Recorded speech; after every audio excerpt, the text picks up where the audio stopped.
my wife's a garage sale collector. She's at every rummage sale you'll ever see. She buys my clothes and never stops to check them. She just bags them up and brings them home to me. Now I got suits, a lot of suits to give away. Some are brown, some are black, and some are gray. I've got one, God rest his soul, you'll have to mend the bullet hole. Pick one out, take one home, suit yourself. Now I got shirts, a lot of shirts to give away. Some are brown, some are black, and some are gray. Got one hanging in the yard, shows a lack of old right guard. Pick one up, take one home, suit yourself. Oh, my wife's a garage sale collector. She's at every rummage sale you'll ever see. She buys my clothes and never stops to check them. She just bags them up and brings them home to me. Now I've got pants, a lot of pants to give away. Some are brown, some are black, and some are gray. I got one, the tailor box, the darn thing's binding in the crotch. Pick one out, take one home, suit yourself. Now I got shoes, a lot of shoes to give away. Some are brown, some are black, and some are gray. Got a pair of safety kind, makes me walk like Frankenstein. Pick one out, take one home, shoot yourself. Oh, my wife's a garage sale collector. She's at every rummage sale you'll ever see. She buys my clothes and never stops to check them. She just bags them up and brings them home to me. Oh, his wife's a garage sale collector.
everyone, welcome to Clay's Collections.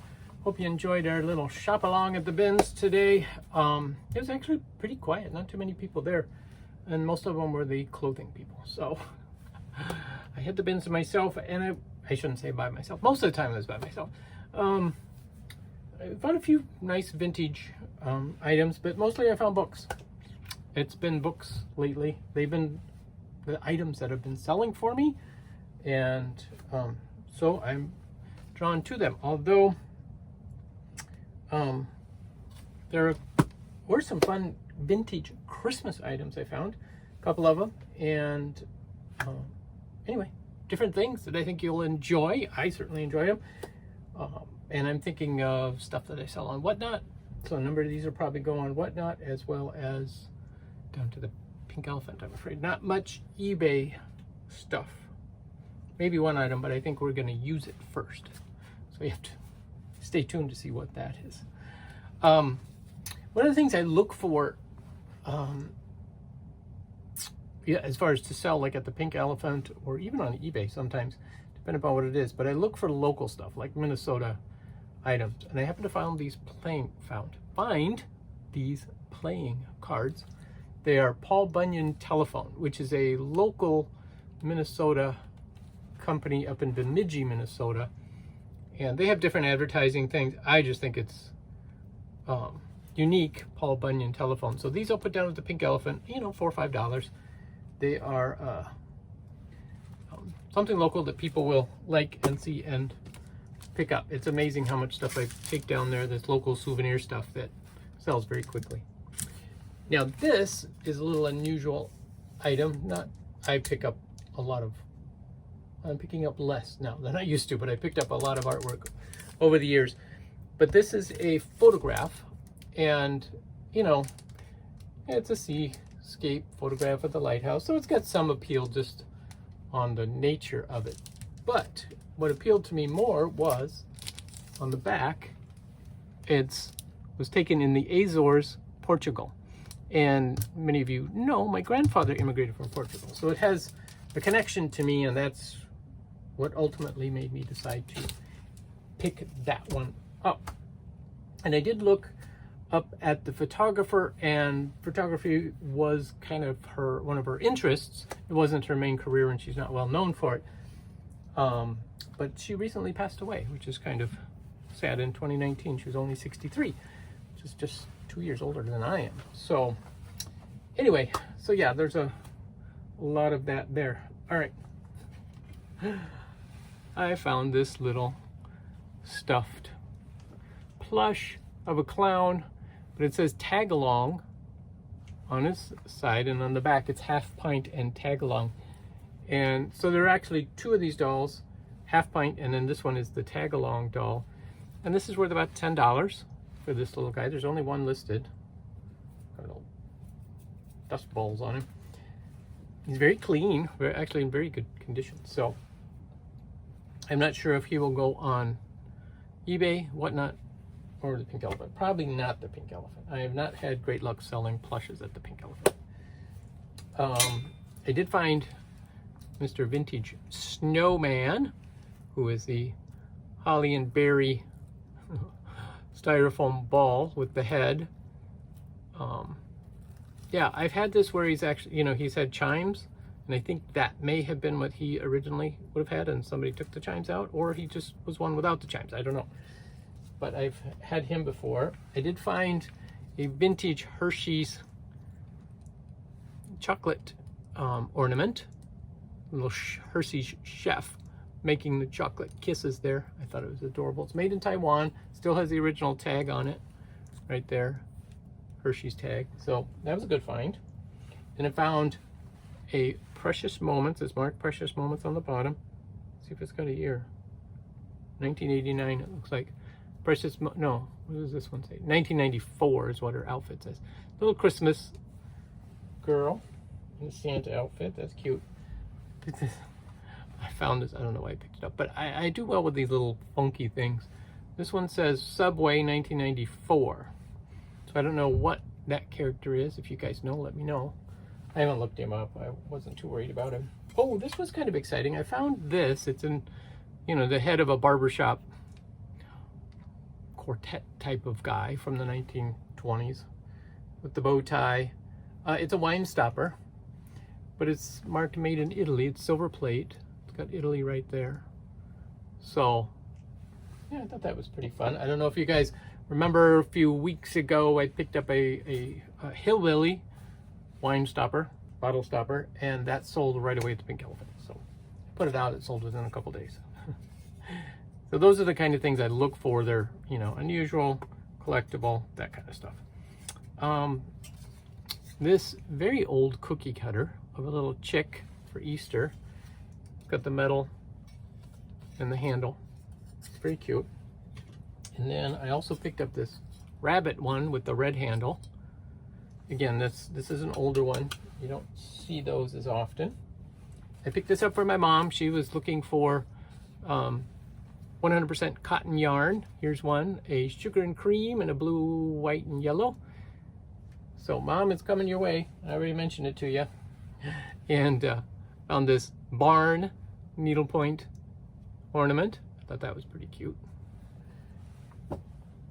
And then, yeah, then we have books. And one more item at the bottom. I picked this book up. This is a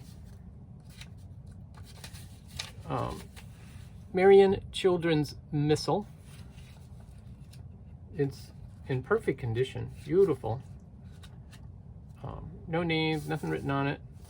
And these actually sell for $10 to $15 for this little booklet. So that's a good find. Al Jaff Gags Again, Mad Magazine type of book. Al Jaff, I believe, wrote for Mad Magazine or did illustrations and stuff.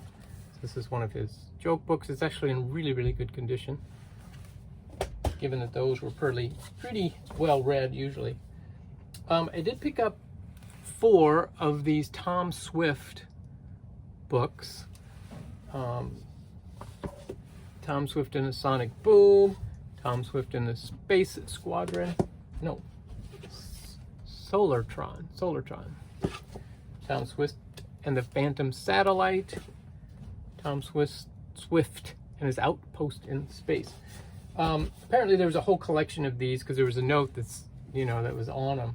I could only find 4 digging through the bins. But again, they're in great condition. I did find this. It's called the Revised Standard Common Bible. Again, new, and it comes with its box. I've done well selling Bibles, especially when I can pick them up for, you know, $1 to $2. And then I always look for ones that are not written in, you know, and are in great condition. Another example is this one.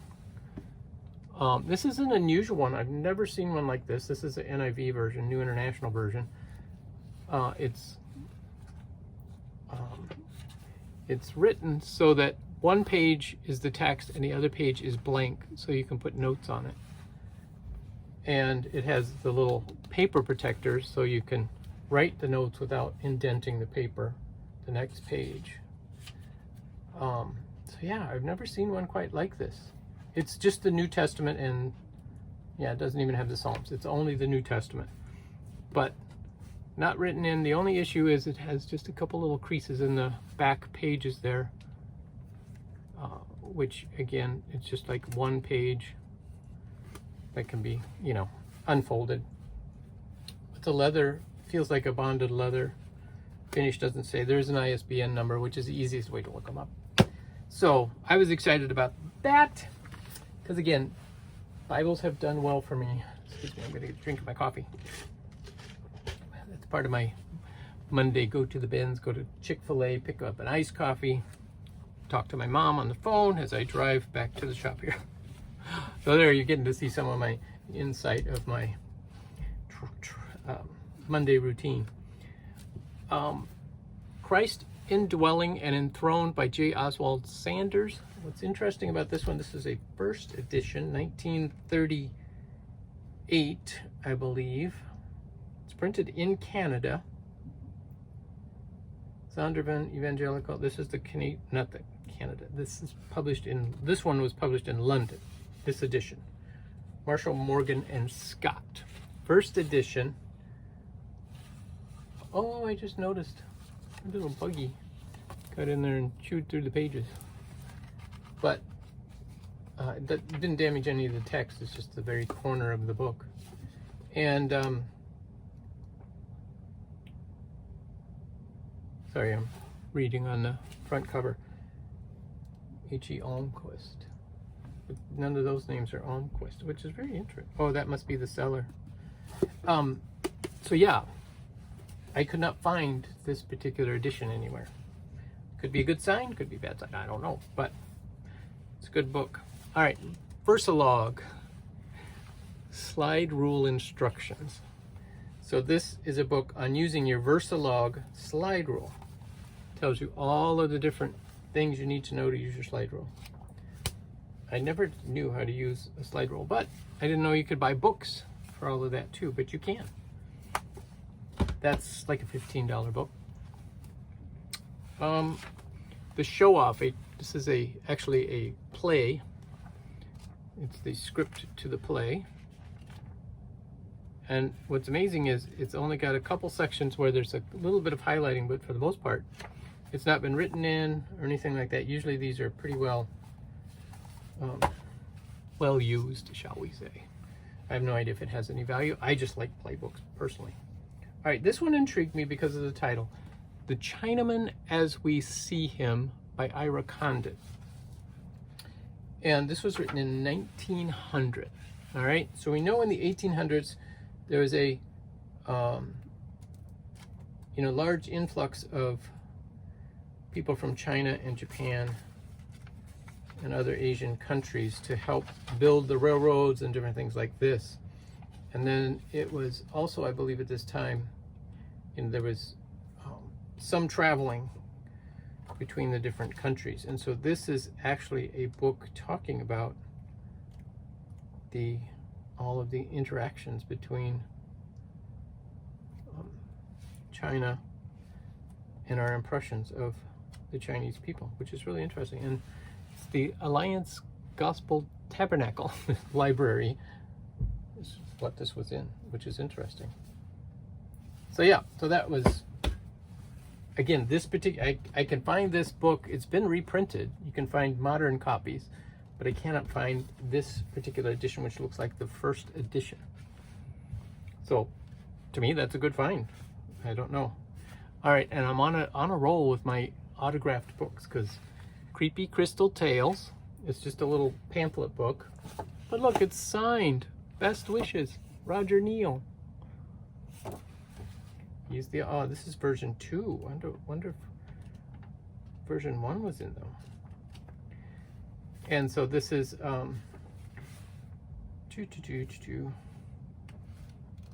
it's just a book of different stories, scary stories, creepy stories, whatever you want to say. And again, I picked these types of books up for Halloween because people like this time of year getting into these creepy stories. So this was another one, the Very Scary Almanac. This is for young people. So again, it has different stories, short stories. And Tales from the Crypt Keeper, another little book, scholastic book. This one is for the kids. Why we write scary stories for kids, but we do. Campbell's Cooking with Soup book. This one's in great condition, 1970. So those do well, especially down at the Pink Elephant. Okay, I should have teased this one a little more in the intro. Little Effie's House. This is a book, interesting book. It is from 1869. So it's 160 years old, basically. It was published here in St. Paul by a company, D.D. Merrill. And they published, from what little research I did, they published, at one point, like, they found total publishing of like 26 different books that they published. They did not list this one as one of them, which I found interesting, or at least that they have a copy of this one. And this book was, again, reprinted. You can find, current versions of this that you can download or whatever, but I cannot find anywhere a first edition, which this is a first edition of this particular book. There cannot be very many of these. And it's actually for the age, it's in excellent condition. Look at the cover. The cover is still beautiful. The spine is still beautiful. The only issue with it is the paper has split down the spine, but the spine is still tight. The pages are all good.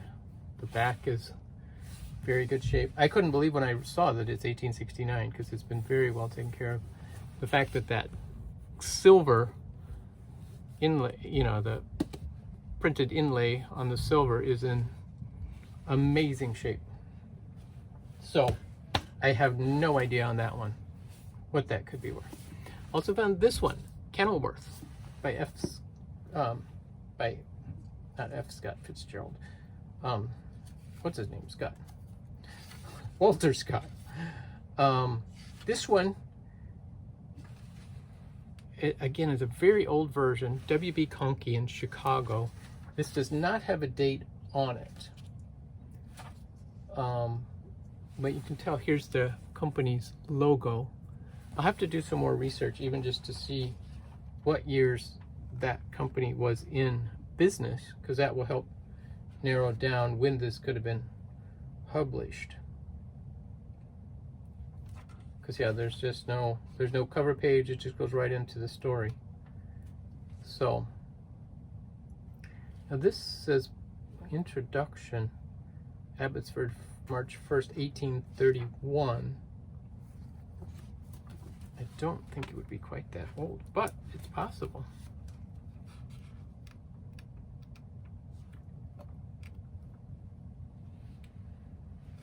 Sorry, I'm reading while I'm talking, and I really shouldn't do that unless you guys are interested in me reading, just watching me read.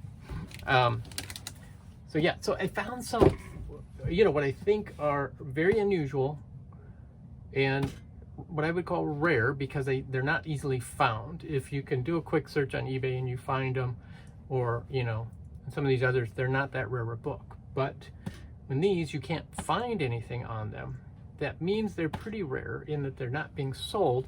They are, like Kenilworth is a big name title. So, all right, speaking of big name titles, The Adventures of Huckleberry Finn by Mark Twain, illustrated by Norman Rockwell. This one has the detective box. This is a Heritage Club edition, which again were published, you know, in substantial quantities. And this is from 1968. Has the additional paperwork that came with it. It's in excellent condition. It's been sitting in this box probably since it was bought, never read. It was a shelf sitter. But again, I paid $20 for everything today, so this is probably $20. And last but not, oh, two things. I picked up these cellophane bags. I wrap stuff in those to ship. And then last but not least is this puzzle. Jan van Hasteren. His puzzles can be very collectible. This particular one, which is called Roller Disco, has all of this. And this one's, there's one sold for $50. A lot of his puzzles are more around the $20 range, but and that was pre-owned $50. I was really surprised. So, and somebody put them in baggies. So yeah, so that'll be fun to put together, and then I can list it and sell it. So anyway, hope you guys enjoyed the video. I'll catch you next time.